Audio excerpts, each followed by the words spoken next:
புதுச்சேரி லாஸ்பேட்டை கொல்லிமேடு மைதானம் அருகே மது அருந்திக் கொண்டிருந்த போது நண்பர்களுடன் ஏற்பட்ட தகராறில் பீர் பாட்டிலால் குத்தி இளைஞர் கொலை செய்யப்பட்டிருக்கிறார். முகம் சிதைந்த நிலையில் கிடந்த அவருடைய உடலை மீட்ட போலீசார் கொலை செய்தவர்களை வலைவீசி தேடி வருகின்றனர்.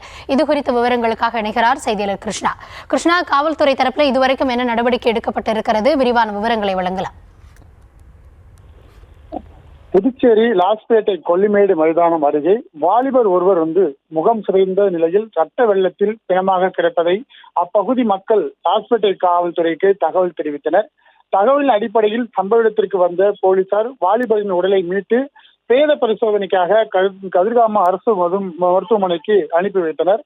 மேலும் இந்த கொலைக்கான விசாரணைகள் மேற்கொண்ட நிலையில கொலை செய்யப்பட்ட வாலிபர் கருவடிக்குப்பம் மேட்டுத்தெருவை சேர்ந்த அப்பு என்கிற பிரதாப் என்பதும் இவர் மீது அடிதடி வழக்குகள் நிலுவையில் உள்ளதாகவும், மேலும் கொலை செய்யப்பட்ட பிரதாப் மற்றும் அவரது நண்பர்களுடன் கொல்லிமேடு மைதானத்தில் அமர்ந்து மது அருந்திருக்கிறார்கள். மது போதையில் ஏற்பட்ட தகராறின் காரணமாக பீர் பாட்டிலால் குத்தி பிரதாப்பை கொலை செய்துவிட்டு தப்பி சென்றிருக்கிறார்கள்.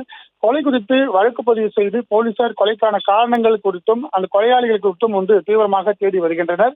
புதுச்சேரியில் கடந்த 4 நாட்களில் 3 பேர் படுகொலை செய்யப்பட்ட சம்பவம் புதுச்சேரி மக்களிடையே பெரும் பரபரப்பை ஏற்படுத்தியிருக்கிறது. விவரங்களுக்கு நன்றி கிருஷ்ணா.